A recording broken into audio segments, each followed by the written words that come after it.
ఏ news channel చూసినా, ఏ YouTube చూసినా ఎక్కడైనా ఇదే టాపిక్. యూజీసీ. మన దేశాన్ని, దేశ రాజకీయాల్ని ఒక ఊపిన టాపిక్ ఏంది అంటే రీసెంట్గా యూజీసీ. డిస్క్రిమినేషన్ అనగానే ఫస్ట్ ఆఫ్ ఆల్ అందరికీ గుర్తొచ్చేది ఏంటి? అప్పర్ కేటగిరీ వాళ్ళు లోయర్ కేటగిరీ వాళ్ళని డిస్క్రిమినేట్ చేస్తారని అందరూ అనుకుంటారు. But it's completely wrong. Lower category వాళ్ళు కూడా హయ్యర్ కేటగిరీ వాళ్ళని చాలా సందర్భాలలో చాలాసార్లు డిస్క్రిమినేషన్ చేశారు. ఎస్సీ అట్రాసిటీని చాలామంది వెపన్లా యూజ్ చేసుకుంటున్నారు. డిస్క్రిమినేషన్ అనేది మన భారతదేశంలోనే కాదు, ప్రతి దేశంలో ఉంది, ప్రతి రిలీజన్లో ఉంది. ఇస్లాంలో ఉంది, క్రిస్టియానిటీలో ఉంది. మీకు షార్ట్గా 1 లైన్లో చెప్పాలంటే, నేను జనరల్, ఎస్సీ ఎస్టీ ఓబీసీ అనే కాస్ట్ సిస్టానికి నేను కంప్లీట్ వ్యతిరేకం. సనాతన ధర్మానికి హిందూ అని పేరు పెట్టి వాళ్ళ హిందూకి మతాన్ని యాడ్ చేసి ప్రతి ఒక్కరి నుంచి సనాతన ధర్మాన్ని దూరం చేస్తున్నారు. మళ్ళీ మేము దేశభక్తులం, మామూలు హిందువులం కాదు, కట్టర్ హిందువులరా మీరు. ఏది మీరు సంవత్సరానికి 2 సార్లు దేశభక్తి, ఇది జెండా ఎగరేస్తారు కదా సంవత్సరానికి 2 సార్లు, అప్పుడు చూపించే దేశభక్తి, దానికి మీరు కట్టర్ హిందువులా ఫీల్ అవుతారా? అసలు మీకు జాతీయ గీతం పాడే అర్హత కూడా లేదు మీకు. అసలు జాతీయ గీతం అర్థం తెలుసుకుందారా మీరు ఎప్పుడైనా? ఈ కులాల వల్ల ఎవరికి ఎంత ఉపయోగం ఉందో లేదో తెలియదు, కానీ కులాల మధ్య చిచ్చుపెట్టే రాజకీయ నాయకులకి, దేశద్రోహులకి ఎంతో ఉపయోగం ఉంది. అది డేంజర్, దేశానికి చాలా డేంజర్. అది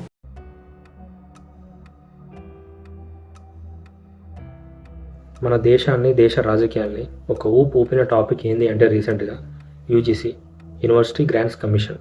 సో అది ఎందుకంత సెన్సేషన్ అయింది, దానివల్ల దేశం మొత్తం అల్లర్లు గొడవలు ఎందుకు జరిగినాయి.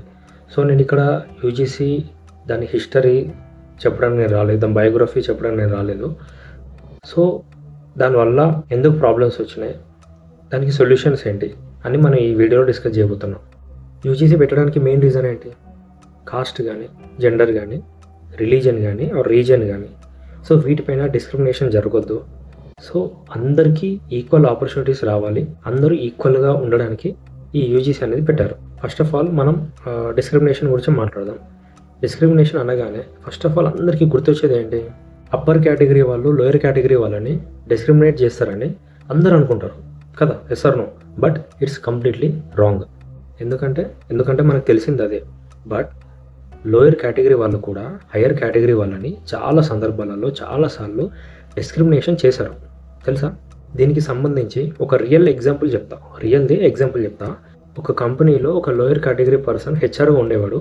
తను అందులో ఉన్న అవకాశాలని, అన్ని ఆపర్చునిటీస్ అన్నీ తన కేటగిరీ వాళ్ళకే, 90% తన కేటగిరీ వాళ్ళకే అన్ని అవకాశాలు, అన్ని ఆపర్చునిటీస్ వాళ్ళకే ఇచ్చేవాడు. ఇది డిస్క్రిమినేషన్ కాదా?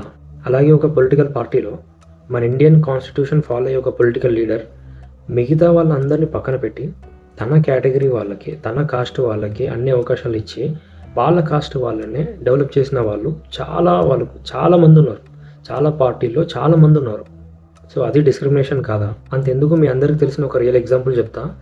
ఎస్సీ అట్రాసిటీని చాలామంది అది ఒక వెపన్లా యూజ్ చేసుకొని చాలామంది పైన ఫాల్స్ ఎలిగేషన్ పెట్టేసి చాలామంది లైఫ్ ఎఫెక్ట్ అయ్యేలా చేశారు.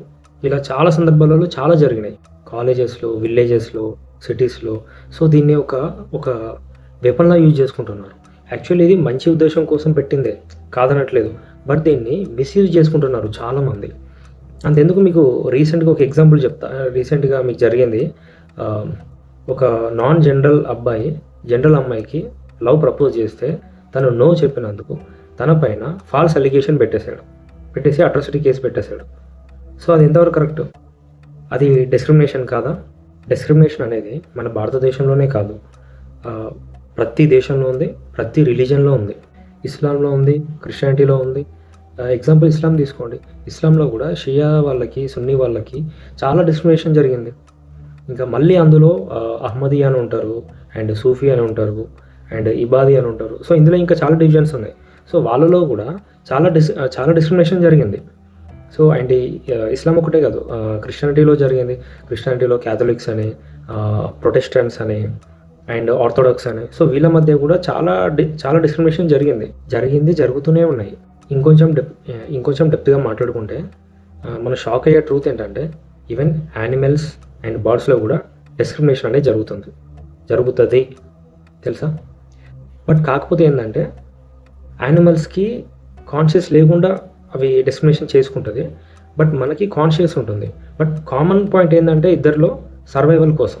మీరు అనుకోవచ్చు, అంటే ఏంటి బ్రో, డిస్క్రిమినేషన్ జరిగితే మంచిదా, అంటే జరగాల, అంటే నువ్వు డిస్క్రిమినేషన్కి సపోర్ట్ చేస్తున్నావు అని మీరు అనుకోవచ్చు. నేను డిస్క్రిమినేషన్కి సపోర్ట్ చేయట్లేదు, అది కరెక్ట్ అని చెప్పట్లేదు. నేను చెప్పే పాయింట్ ఏంటంటే డిస్క్రిమినేషన్ అనేది ఎక్కడైనా ఉంది కాదు, ఎక్కడైనా ఉంటుంది అంటున్నా. డిస్క్రిమినేషన్ జరుగుతుంది అని వరి అయ్యేదానికంటే అసలు డిస్క్రిమినేషన్ ప్రాసెస్ ఏంటి, అసలు డిస్క్రిమినేషన్ ఎందుకు జరుగుతుంది అనే ప్రాసెస్ని మనం అర్థం చేసుకోగలిగితే అప్పుడు డిస్క్రిమినేషన్ అనేది చాలా చిన్న ఇష్యూలాగా అనిపిస్తుంది. ఎవరి మీద ఎవరికి కోపం రాదు, ఎవరి మీద ఎవరికి కంప్లైంట్స్ ఉండవు. సో అది ఒక న్యాచురల్ ప్రాసెస్ లాగా అనిపిస్తుంది. మీకు షార్ట్గా 1 లైన్లో చెప్పాలంటే బలం ఉన్నవాడు బలం లేనివాడిని డిస్క్రిమినేట్ చేస్తాడు. అది వాడు ఎస్సీనా, బీసీనా, ఎస్టీనా, జనరలా అని కాదు. వాడు ఎవడైనా సరే బలం ఉన్నవాడు బలం లేనివాడిని డిస్క్రిమినేట్ చేస్తాడు.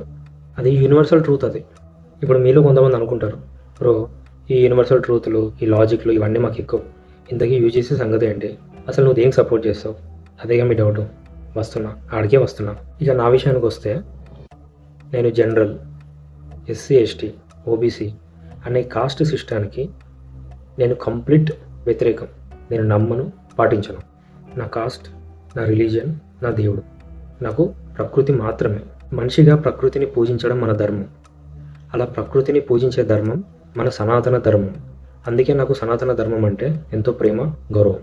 కొంతమంది అనొచ్చు, అదేంటి సనాతన ధర్మం అంటే హిందూ మతం కదా, ఇప్పుడు మతం గురించి ఎందుకు వచ్చింది అని అనొచ్చు. అలాంటి హాఫ్ బ్రెయిన్ గలకే చెప్తున్నా, సనాతన ధర్మానికి హిందూ అని పేరు పెట్టి మళ్ళీ హిందూకి మతాన్ని యాడ్ చేసి ప్రతి ఒక్కరి నుంచి సనాతన ధర్మాన్ని దూరం చేశారు. అరే హౌలేస్, సనాతన ధర్మం అంటే అది మతం కాదు, అది ప్రకృతి యొక్క ధర్మం. సో ప్రకృతిని ఎవరైనా పూజించవచ్చు, ఎవరైనా ప్రేమించవచ్చు, ఎవరైనా గౌరవించవచ్చు, అది ముస్లిం అయినా క్రిస్టియన్ అయినా. సో ఈ సనాతన ధర్మాన్ని పర్టికులర్గా పూజించమని, పాటించమని ఎవరికి చెప్పాల్సిన అవసరం లేదు. ఎందుకంటే ప్రతి మనిషి శరీరంలో ప్రకృతిలో భాగమైన పంచభూతాలు ఆల్రెడీ ప్రతి మనిషి శరీరంలో ఇన్బిల్ట్గా ఉంటాయి. వాటిని గౌరవిస్తూ ప్రతి మనిషి కృతజ్ఞత భావంతో ఉంటాడనే నమ్మకంతో ప్రచారం చేయాల్సిన అవసరం ఇప్పటి వరకు సనాతన ధర్మానికి రాలేదు. కానీ ఇప్పుడు కలియుగం కదా, మనిషి కృతజ్ఞత భావాన్ని కోల్పోతాడు. కాబట్టి ఇప్పుడు నేను గుర్తు చేసే సమయం వచ్చింది. అందుకే చెప్తున్నా, అలాంటి ధర్మం అందరూ సమానమనే సనాతన ధర్మాన్ని ఫాలో అయ్యే నాకు రీసెంట్గా ఈ న్యూస్ ఛానల్స్ చూస్తే అసహ్యం వేసింది. వీళ్ళ భారతీయులు అనిపించింది. ఏ న్యూస్ ఛానల్ చూసినా, ఏ యూట్యూబ్ చూసినా ఎక్కడైనా ఇదే టాపిక్, యూజీసీ. సో ఇందులో ప్రతి ఒక్కరు యూట్యూబర్స్ కానీ, మీడియాలో కానీ, సోషల్ మీడియాలో, న్యూస్ ఛానల్స్లో కానీ ప్రతి ఒక్కరు ఎవరికి వాళ్ళు ఎస్సీ, ఎస్టీ, ఓబీసీలకు అన్యాయం జరుగుతుందని ఒకడు, జనరల్ వాళ్ళకి అన్యాయం జరుగుతుందని ఇంకొకడు. సో ప్రతి ఒక్కడు ఇలా కాస్ట్ల పేరుతో ప్రతి మనిషిని డివైడ్ చేసి, కాస్ట్ల పేరుతో అందరిని డివైడ్ చేసే వాళ్ళే ఉన్నారు. కానీ ఒక్కడైనా, ఏ యూట్యూబ్ ఛానల్ వాడైనా, ఏ న్యూస్ ఛానల్ వాళ్ళైనా ఈ కాస్ట్ సిస్టమ్ తీసేసి భారతీయులందరికీ ఒకటే రూల్ తీసుకురావాలని ఒక్కడైనా, ఏ యూట్యూబ్ ఛానల్ అయినా, ఏ మీడియా అయినా ఎవడైనా మాట్లాడినా, నేను మళ్ళీ చెప్తున్నా, మనుషులని డివైడ్ చేసే కాస్ట్ సిస్టాన్ని నమ్మను నేను. ఈ యూజీసీ గురించి మాట్లాడే ప్రతి ఒక్కరికి నా ప్రశ్న, అది మీడియా వాళ్ళు కావచ్చు, యూట్యూబర్స్ కావచ్చు, లేదంటే ఎస్సీ, ఎస్టీ, ఓబీసీ, జనరల్ వాళ్ళకి కావచ్చు, ఎవరికైనా కావచ్చు. సో ప్రతి ఒక్కరు మీరు మాకు అన్యాయం జరుగుతుంది, ఎస్సీ, ఎస్టీ, ఓబీసీకి అన్యాయం జరుగుతుందని వీళ్ళు, జనరల్ వాళ్ళకి అన్యాయం జరుగుతుందని వాళ్ళు. సో ప్రతి ఒక్కరు ఎవరికాలు అన్యాయం జరుగుతుందని అనుకుంటున్నారే కానీ సో ప్రతి ఒక్కరు మాకు అన్యాయం జరుగుతుందని రోడ్ల మీద ప్రొటెస్ట్ చేస్తారు, ధర్నాలు చేస్తారు, ర్యాలీ చేస్తారు. కానీ ఏ ఒక్కడైనా, ఏ కాస్ట్ వాళ్ళైనా, నా దేశంలో అన్యాయం జరుగుతుంది, నా దేశంలో బాంబ్ బ్లాస్టులు జరుగుతున్నాయి, నా దేశంలో అక్రమ వలసల్లో టెర్రరిస్టులు వస్తున్నారు, నా దేశంలో ఆడవాళ్ళని ట్రాప్ చేసి, లవ్ పేరుతో ట్రాప్ చేసి చంపేస్తున్నారు అని ఏ ఒక్కడైనా, ఏ కాస్ట్ వాడైనా ప్రొటెస్ట్ చేయడం కానీ, ర్యాలీ చేయడం కానీ ఎవడైనా చేసిండా? పలానా మా కాస్ట్ వాడు, మా కాస్ట్ తరఫున మేము ఆ బాంబ్ బ్లాస్ట్కి ఎగనెస్ట్గా, టెర్రరిస్టులకి ఎగనెస్ట్గా మేము ర్యాలీ చేస్తున్నాం, మా కాస్ట్ తరఫున మేము ర్యాలీ చేస్తున్నాం అని ఏ ఒక్కడైనా, ఏ కాస్ట్ వాడైనా చేశారా? సో మీ అందరిని ఒక చిన్న క్వశ్చన్ అడుగుతా, మీరు మీ కాస్ట్ కోసం పెట్టుకునే మీటింగుల్లో, ర్యాలీలో ఉన్న ఫైరు మన దేశంలో టెర్రర్ అటాక్స్ జరిగినప్పుడు మీరు చేసే ర్యాలీలో ఉందా ఆ ఫైరు? మీకు మీ కాస్ట్ మీద ఉన్న ప్రేమ దేశం మీద లేదా? అది ఎంతవరకు కరెక్టు? మళ్ళీ మేము దేశభక్తులం, హిందువులం, మళ్ళీ మామూలు హిందువులం కాదు, కట్టర్ హిందువులరా మీరు? ఏది మీరు సంవత్సరానికి 2 సార్లు దేశభక్తి ఇది జెండా ఎగరేస్తారు కదా, సంవత్సరానికి 2 సార్లు, అప్పుడు చూపించే దేశభక్తి, దానికి మీరు కట్టర్ హిందువులా ఫీల్ అవుతారా? అసలు మీకు జాతీయ గీతం పాడే అర్హత కూడా లేదు మీకు. అసలు జాతీయ గీతం అర్థం తెలుసుకున్నారా మీరు ఎప్పుడైనా? జాతీయ గీతం అర్థం తెలుసుకుంటే కదా మీకు అర్హత ఉందో లేదో తెలిసేది. ఎందుకు కోపం వస్తుందా? ఈ మాటలకి చాలామంది హట్ అవ్వచ్చు, లేదా నన్ను తిట్టుకోవచ్చు. బట్ ఎంతమంది హట్ అయినా, నన్ను తిట్టుకున్నా ఐ డోంట్ కేర్. అది మీకు కాదు, చాలామందికి తెలుసులే. బట్ ఎవరైతే నన్ను అర్థం చేసుకొని మరి ఏంటి బ్రో, మరి దీనికి సొల్యూషన్ ఉందా, మరి దీనికి సొల్యూషన్ ఏంటి, అసలు సొల్యూషన్ ఉందా అని ఆలోచించే వాళ్ళకి చెప్తున్నా, దీనికి సొల్యూషన్ ఉంది. స్కిప్ చేయకుండా జాగ్రత్తగా వినండి.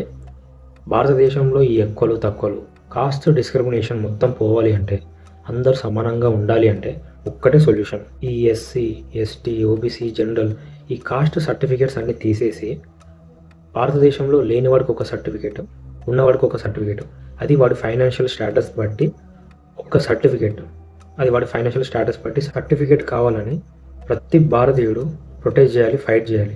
అప్పుడు ఇండియాలో కాస్ట్ డిస్క్రిమినేషన్ అనేది లేకుండా పోతుంది. మీరు అనుకుంటారు కావచ్చు, ఊకో బ్రో, అసలు మన దేశంలో అది అయ్యే పనేనా?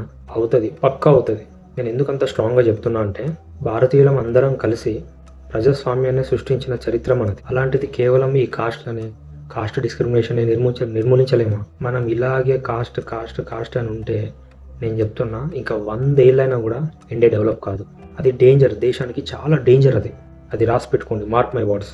ఫైనల్గా ఒకటి గుర్తుపెట్టుకోండి, ఈ కులాల వల్ల ఎవరికి ఎంత ఉపయోగం ఉందో లేదో తెలియదు, కానీ కులాల మధ్య చిచ్చుపెట్టే రాజకీయ నాయకులకి, దేశద్రోహులకి ఎంతో ఉపయోగం ఉంది. వాళ్ళే లాభం పొందుతారు. మనం కొట్టుకుంటే, కాస్ట్ల పేరు మీద మనం కొట్టుకుంటే వాళ్ళకే లాభం. అండ్ ప్రతి పొలిటీషియన్స్కి నా మాట, భారతీయుల మధ్య కులాల చిచ్చు పెట్టే ఏ రాజకీయ నాయకుడికి జాతీయ గీతం పాడే అర్హత లేదు. వాడు దేశద్రోహితో సమానం.